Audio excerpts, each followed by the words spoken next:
Hello friends, नमस्कार। Class 12 chapter 3 current electricity के एक और सेशन में आप सबका स्वागत है। पिछले सेशन में हमने series and parallel combination of the resistor देखे थे। ठीक है, किसको सीरीज कॉम्बिनेशन कहते हैं? तो देखिए, जब रेजिस्टर ऐसे जुड़े होते हैं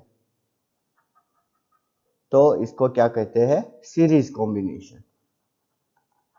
और जब रेजिस्टर ऐसे जुड़े होते हैं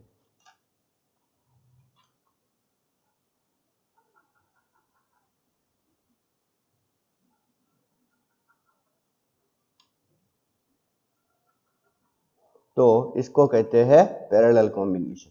बच्चों, ये जो रेजिस्टर है R1 ए पॉइंट के साथ जुड़ा हुआ है डायरेक्टली। ठीक है, और ये पॉइंट सोचो कि पॉइंट है बी, लेकिन R1 है वो बी पॉइंट के साथ डायरेक्टली नहीं जुड़ा हुआ है। सोचो कि ये रेजिस्टर है R2 और ये रेजिस्टर है R3। तो R3 का एक पॉइंट है वो बी के साथ जुड़ा हुआ है। तो हम अगर यहाँ पर ऐसा देखें कि ये पॉइंट है C और ये पॉइंट है D, तो R1 है वो A और C के साथ जुड़ा हुआ है। R2 किसके साथ जुड़ा हुआ है? C और D के साथ। और R3 किसके साथ जुड़ा हुआ है? D और B के साथ। कहने का मतलब क्या है कि A का पोटेंशियल अलग होगा, VA हम बोल सकते हैं, C का पोटेंशियल अलग होगा, फिर D का पोटेंशियल अलग होगा और B का पोटेंशियल भी अलग होगा। ठीक है, अब ये डिपेंड करता है कि करंट कैसे फ्लो हो रहा है। करंट अगर ए से बी की ओर जा रहा है, करंट कहाँ से कहाँ जा रहा है? ए से बी की ओर अगर करंट जा रहा है तो हम ऐसा बोल सकते हैं कि VA is highest. Okay, VA is greater than VC, VC is greater than VD and VD is greater than VB। ठीक है, इस बात को अच्छी तरीके से आपको जाननी होगी क्योंकि आगे आपको ऐसी बातें काम लगेगी। अभी देखिए, पैरेलल में क्या है? ये पॉइंट ए है और ये पॉइंट बी है। तो यहाँ R1, R2 और R3 तीनों रेजिस्टर, एक देखिए, ये R1 का एक पॉइंट किसके साथ कनेक्टेड है? ए के साथ। R2 का एक पॉइंट किसके साथ कनेक्टेड है? ए के साथ। और R3 का एक किसके साथ है? ए के साथ। डायरेक्टली बीच में कोई रेजिस्टर नहीं आ रहा है ना, इसलिए हम डायरेक्टली बोल सकते हैं कि ये किसके साथ कनेक्टेड है? ए के साथ। और दूसरा, इस डायरेक्शन में देखिए तो R2 का एक पॉइंट किसके साथ कनेक्टेड है? बी के साथ। फिर R1 का भी इसके साथ और R3 का भी बी के साथ। तो हम ऐसे बोल सकते हैं कि इस टाइप के कॉम्बिनेशन में यहाँ पर पोटेंशियल, जो पोटेंशियल डिफरेंस R1 के पास होगा, R2 के पास होगा, R3 के पास होगा, वो सेम होगा। और डिवीजन क्या होगा? तो करंट का डिवीजन होगा। करंट का डिवीजन कैसे होगा? तो I है तो यहाँ पर I1 होगा, यहाँ पर क्या होगा? I2 होगा और यहाँ पर क्या होगा? I3 होगा। ठीक है, करंट का डिवीजन होगा, लेकिन वोल्टेज तो कैसा रहेगा? सेम रहेगा। बच्चों, आज मैं इसके बारे में डिस्कस करना चाहता हूँ। पहला जो डिस्कशन है वो है वोल्टेज डिस्ट्रीब्यूशन। क्या है पहला? Voltage distribution. अभी वोल्टेज डिस्ट्रीब्यूशन क्या है? तो देखिए, एक पॉइंट ए है, ठीक, ओके, ये है रेजिस्टर, सॉरी, ठीक, और उसके बाद में एक पॉइंट ये है, ये रेजिस्टर है R1 और ये रेजिस्टर है R2। ठीक है, और इन दोनों के बीच में पोटेंशियल डिफरेंस है V। इसके बीच में A और B। R1 के पास पोटेंशियल डिफरेंस है V1 और R2 के अक्रॉस में पोटेंशियल डिफरेंस है V2। ठीक है, हम ऐसा बोल सकते हैं क्या कि V is equals to V1 plus V2। V is equals to क्या बोल सकते हैं हम? V1 plus V2। लेकिन V1 और V2 को कैसे सॉल्व करें? तो देखिए बच्चों, किस तरह हमें सॉल्व करना होगा V1 और V2 को। तो देखिए, इन दोनों के अक्रॉस पे क्या चीज सेम होगी? ये दोनों सीरीज में है ना, इसलिए दोनों के अक्रॉस में करंट सेम होगा। क्या सेम होगा? करंट सेम होगा। तो हम क्या बोल सकते हैं कि current across 1 is equals to current from 2। ठीक है, अभी करंट का फॉर्मूला क्या है? V1 upon R1 is equals to V2 upon R2। Ohm's law आपको पता है? हाँ, ठीक है, तो हम इधर क्या बोल सकते हैं? देखिए अच्छी तरीके से, V1 अपॉन V1 सॉरी यहाँ पर मैं पहले क्या कर रहा हूँ, ऊपर के स्टेप को देखकर ही डायरेक्टली हम बोल सकते हैं V1 upon V2 is equals to R1 upon R2। ठीक है, तो ये है, और इससे हम आगे क्या लिख सकते हैं, देखिए यहाँ पे therefore V1 upon V1 plus V2 is equals to R1 upon R1 plus R2, ऐसा हम बोल सकते हैं। अभी V1 plus V2 is equals to हमारे पास क्या है, V है, तो V1 upon V is equals to हम क्या बोल सकते हैं, R1 upon R1 plus R2। तो इससे हमें क्या मिलेगा, V1 is equals to V in bracket R1 upon R1 plus R2। इसको आप अच्छी तरीके से दिमाग में बिठा लीजिए। ठीक है, और अगर हमें V2 चाहिए तो पैरेलली या सिमिलरली हमेशा बोल सकते हैं कि V2 is equals to V R2 upon R1 plus R2। ठीक है बच्चों, ऐसा हमने डिवीजन आगे भी एक बार कैपेसिटर में डिस्कशन किया था, उसमें थोड़ा सा डिफरेंट था। क्या डिफरेंस था बच्चों, यहाँ R है वहां पर C था, और V1 है तो न्यूमरेटर में यहाँ पर R1 है, लेकिन कैपेसिटर के केस में C2 था। ठीक है, अच्छी तरीके से याद कीजिएगा। ओके, तो ये वोल्टेज डिस्ट्रीब्यूशन है। अब बात करते हैं करंट डिस्ट्रीब्यूशन की। सेकंड जो डिस्ट्रीब्यूशन में आज डिस्कस करने वाला हूँ वो कौन सा है, करंट डिस्ट्रीब्यूशन या distribution of current. Distribution of current, current किस में डिस्ट्रीब्यूट होता है, तो करंट डिस्ट्रीब्यूट होता है किस में, आपको पता होना चाहिए, पैरेलल में। देखिए एक ऐसे है और दो रेजिस्टर ऐसे पैरेलल में एक दूसरे के साथ कनेक्टेड है। ठीक है, ये पॉइंट है A और ये पॉइंट है B, और ये किसी बैटरी के साथ कनेक्ट किया हुआ है। तो यहाँ से करंट जा रहा है कितना, I, ऊपर करंट जाएगा I1, सोचो कि ये रेजिस्टेंस है R1। ठीक है, और नीचे की ओर करंट जाएगा I2, सोचो कि ये रेजिस्टेंस है R2, और यहाँ वापस कितना करंट आ जाएगा, I। ओके, और दोनों के अक्रॉस में वोल्टेज सेम है, कितना, V। ठीक है, पोटेंशियल डिफरेंस दोनों के अक्रॉस में सेम है, why, because they are in the parallel combination.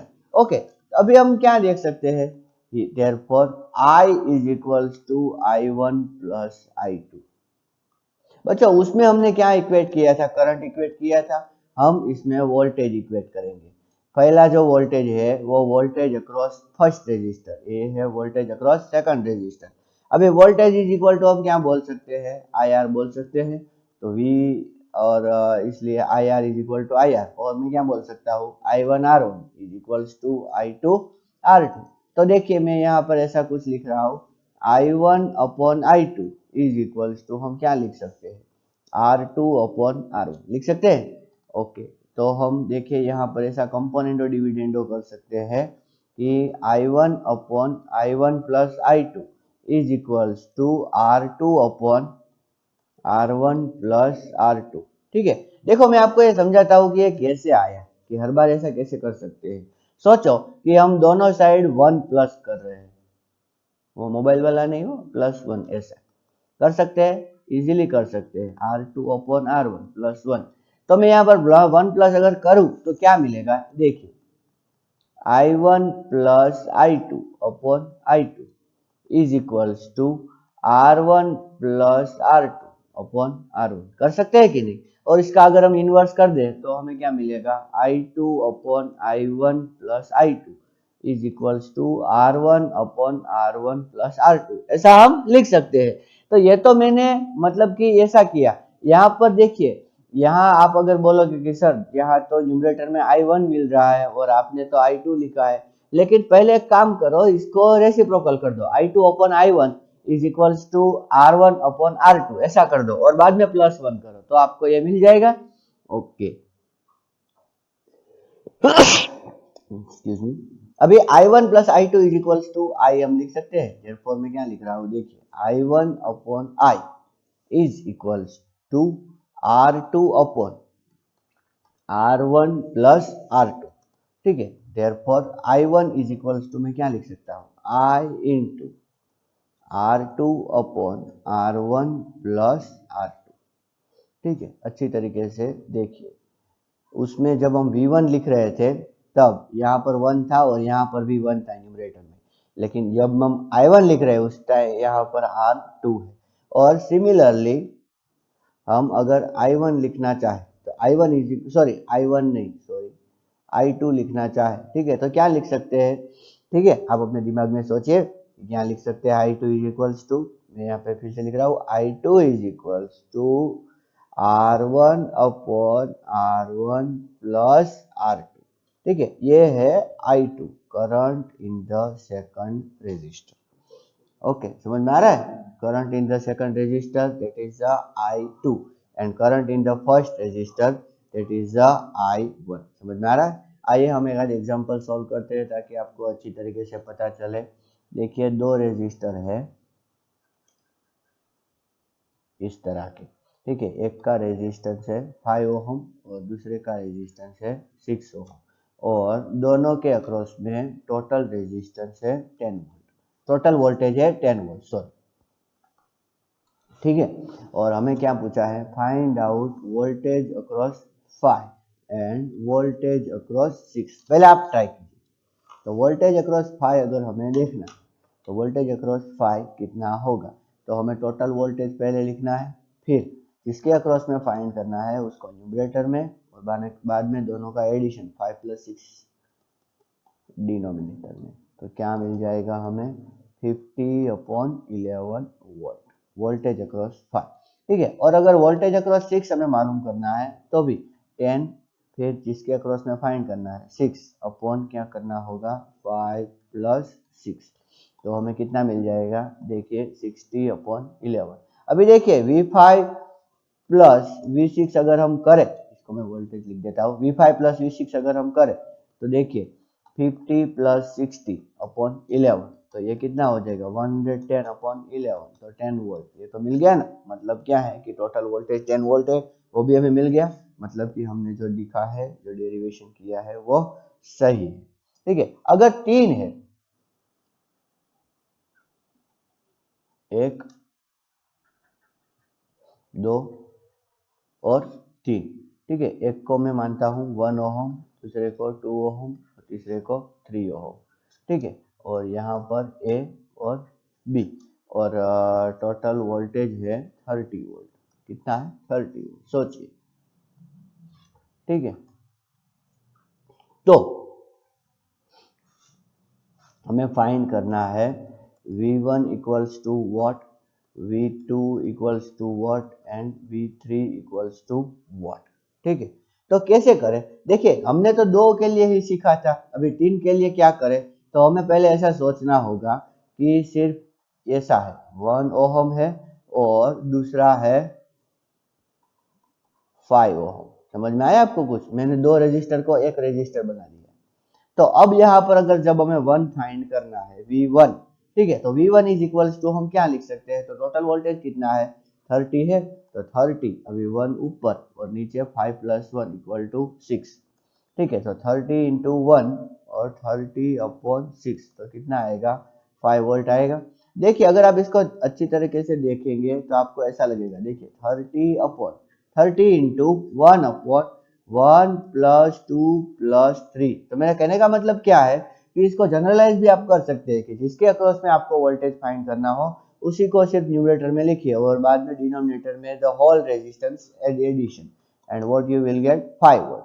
Now if it is asked that find out voltage across 2 ohm, so what answer you will get, 30 × 2/6. So what answer you will get, 6 5 is 30 and 5 2 is 10 volt. ठीक है, and what is the voltage across 3 ohm? Voltage across 3 ohm will be 30 × 3/6, so 6 5 is 30 and what will be the answer, 15 volt. तो इस तरह आप voltage distribution का use करके किसी के भी अक्रॉस में वोल्टेज फाइंड कर सकते हैं। ठीक है, आइए अब सॉल्यूशन करते हैं कि पैरेलल में अगर रेजिस्टेंस है,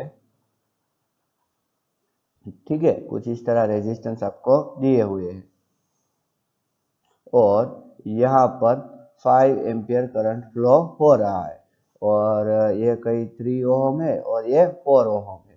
ठीक है, यहाँ से वापस 5 एम्पियर तो जाएगा ही जाएगा। हमें क्या फाइंड करना है? Find current through 3 ohm and find current through 4 ओम। तो देखिए I3 अगर हमें फाइंड करना है तो किस तरह करें? टोटल करंट कितना है? 5 है। ठीक है, और I3 फाइंड करना है तो बच्चों हमें याद होना चाहिए कि ये करंट डिस्ट्रीब्यूशन वाला मामला है। तो यहाँ पर हम 3 ओम रेजिस्टेंस नहीं रखेंगे, क्या रखेंगे? 4 ओम। और नीचे क्या रखेंगे? तो दोनों का एडिशन। जिसको फाइंड करना है उसका डिफरेंट रखना है। और तो कैसे करेंगे? देखिए 5 4 जा 20/7 एम्पियर। ठीक है, अगर हमें I4 फाइंड करना है तो कैसे करेंगे? टोटल करंट 5 है और उसका अपोजिट लगा दो यहाँ पर 3, और 4 + 3 = कितना होता है? 7। So what answer we will get? देखिए 5 3 जा 15, 15/7 एम्पियर। चलो उन दोनों को एडिशन करें, I3 + I4, I3 + I4, तो 20 + 15 कितना होता है? 35/7, that is 5 ampere. So easily we get the answer. ठीक है, अगर पैरेलल में 3 रेजिस्टेंस है तो क्या करें? देखिए पैरेलल में अगर 3 रेजिस्टेंस है,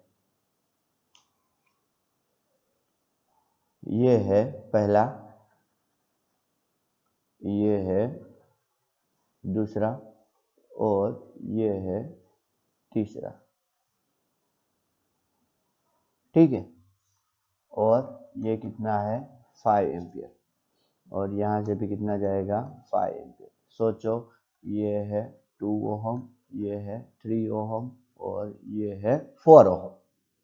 ठीक है, और हमें फाइंड क्या करना है? करंट I2 फाइंड करना है। करंट यहाँ से कितना जाएगा? I3 कितना जाएगा? और यहाँ से कितना करंट जाएगा? I4। ये हमें फाइंड करना है। ठीक है, समझ में आया आपको? ओके, तो किस तरह फाइंड करें? अगर हमें यहाँ पर 3 रेजिस्टेंस दिए है तो देखो, अगर आप ऐसा करोगे कि पहले इसको 2 में कर दोगे कि ये है 2 ओम। ठीक है, और ये कितना होगा? तो 3 और 4 पैरेलल में है ना। तो देखिए अगर 2 रेजिस्टर पैरेलल में है तो मैं आपको इसका शॉर्टकट थोड़ी सी दिखाता हूँ। देखिए ये रेजिस्टेंस है R1 और ये रेजिस्टेंस है R2। ठीक है, ये पॉइंट है A और ये पॉइंट है B। अगर हमें RAB फाइंड करना है तो हमें फाइंड ऐसे करेंगे, R1 R2 upon R1 plus R2। ठीक है, याद रखना इस शॉर्टकट को, बहुत काम आएगी। देखिए मैं यहाँ पर अगर कर रहा हूँ तो 3 और 4 का पैरेलल करना है तो 3 4 जा कितना होगा? 12, और 3 + 4 = 7। तो डायरेक्टली मिल गया 12/7 ओम। It's very easy you know. अब बोलोगे सर ये कहाँ से आया ये फॉर्मूला? तो ये कुछ मतलब मैंने कुछ नया नहीं किया है। 1/RAB = 1/R1 प्लस 1/R2 आएगा, पैरेलल में है इसलिए। अब इसको सिंप्लीफाई कर दो, simple R1 + R2 upon R1 R2 = 1/RAB। अभी देखो इसको रेसिप्रोकल करोगे तो आपको यही आंसर मिलेगा। ठीक है, और ये है 5 एम्पियर। अभी देखिए ये 2 ओम है और ये 12/7 ओम है।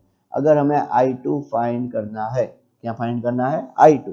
तो टोटल करंट 5, और न्यूमरेटर में क्या रखेंगे हम? 12/7, और डिनोमिनेटर में क्या रखेंगे? 2 + 12/7। ठीक है, तो 5।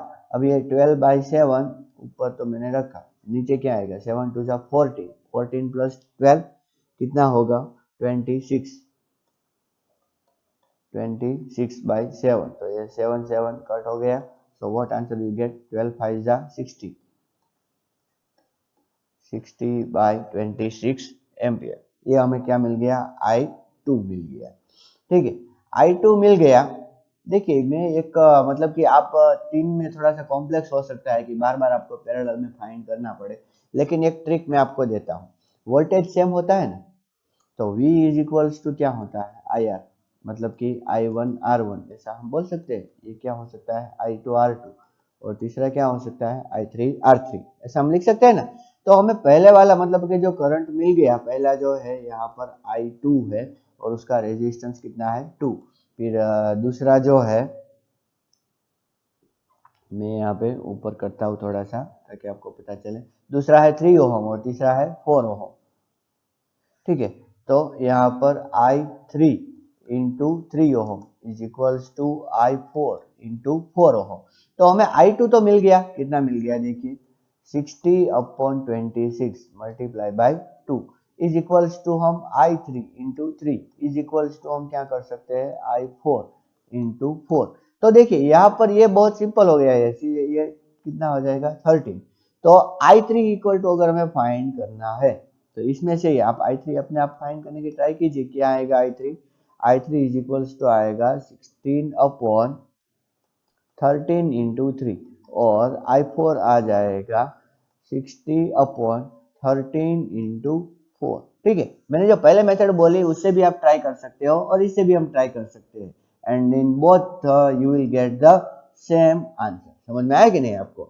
So in this way easily you can find out current and voltage in series and parallel combination। ठीक है, आगे के लेक्चर में हम थोड़ा सा बैटरी और उसके बाद किरचॉफ लॉ को डिस्कस करने के बाद हम थोड़ी और सर्किट भी डिस्कस करेंगे। ठीक है, इस सर्किट को आप अच्छी तरीके से याद रखिए और मैं लास्ट में सारे फॉर्मूलाज जो आज हमने डिस्कस किए उसको मैं समरी के रूप में एक बार फिर से लिख देता हूँ कि वोल्टेज इज इक्वल टू क्या होगा V इंटू R1/R इक्विवेलेंट। ठीक है, R इक्विवेलेंट मतलब कि सीरीज में सारे जो है उसको ऐसा कर दो। V2 इज इक्वल्स टू क्या होगा, तो V into R2/R equivalent. R equivalent मतलब सीरीज में जो सारे है उसको रख दो। तो पैरेलल में मतलब कि सीरीज में ऐसा बन सकता है, लेकिन पैरेलल में अगर है तो करंट में क्या होगा I into R2/R1 plus R2। ठीक है, उसमें ऐसा जनरलाइज फॉर्म नहीं है। I2 इज इक्वल्स टू हम क्या बोल सकते हैं I into R1/R1 plus R2। एक बात याद रखिए अच्छी तरीके से, ये 1 है तो यहाँ पर भी 1 होगा, ये 2 है तो यहाँ पर भी 2 होगा, ये 1 है तो यहाँ पर 2 होगा और ये 2 है तो यहाँ पर 1 होगा। मैं आपको एक टेबल बना के देता हूँ, ठीक है, अच्छी तरीके से आप याद रखिएगा। एक है टेबल में इस साइड है वोल्टेज, ठीक है, और यहाँ पर है करंट ले लो या तो चार्ज ले लो। ठीक है, इस टेबल को आप अच्छी तरीके से बना के याद रखना, मैं बनाता जाऊंगा और आपको एक्सप्लेन भी करता जाऊंगा। यहाँ पर आप रखिएगा रेजिस्टर, और जब एग्जाम देने जाए ना तब उस टाइम पर एक बार फिर से रिवाइज कर लेना ताकि आपको अच्छी तरीके से याद रहे। और ये है कैपेसिटर। तो रेजिस्टर में वोल्टेज की क्या आएगा, तो V1 is equals to V R1/R1 plus R2। बस आपको इसको ही याद रखना है, पहले बॉक्स को। दूसरा बॉक्स जो है उसमें वोल्टेज में क्या आएगा, तो V1 is equals to V, यहाँ पर पहले क्या है ऊपर 1 है ना, तो यहाँ पर क्या कर देना है 2, C2/C1 प्लस C2। ठीक है, ओके। अब यहाँ पर ये 1 है तो अगर करंट फाइंड करना है करंट, तो क्या करना होगा I R2/R1 प्लस R2। ठीक है, और यहाँ पर 2 है ना, तो यहाँ पर क्या आएगा I1। करंट तो इसमें आता नहीं कैपेसिटर में, क्योंकि हम जनरली स्टेडी स्टेट सर्किट ही डिस्कस करते हैं कैपेसिटर की, तो नॉर्मली चार्ज डिस्ट्रीब्यूशन आता है। तो Q1 इज इक्वल्स टू क्या आएगा, तो यहाँ पर टोटल चार्ज Q और यहाँ पर 2 है ना, तो यहाँ पर 1 लगा देना, मतलब कि C1/C1 प्लस C2। तो बच्चों क्या याद रहा, पहला जो हमें है याद रखना है अच्छी तरीके से, ये अगर याद रह गया तो ये 3 आप इजीली बना सकते हो। यहाँ पर 1 है तो 2, यहाँ पर 1 है तो 2 और यहाँ पर 2 है तो 1। ठीक है, जब एग्जाम में जाओ तब आपको थोड़ा सा टाइम मिले ना आगे पेपर लिखने से पहले, तो ये लिख देना चाहिए ताकि जब आपको सर्किट सॉल्व करने का प्रॉब्लम आए तो उस टाइम पर इतना टाइम आप वहां पर नहीं लेंगे और इजीली कॉन्फिडेंस से सॉल्व कर सकते हैं। ठीक है, तो आज के लिए इतना रखते हैं। In the next session we are going to discuss next concept. Thank you and नमस्कार।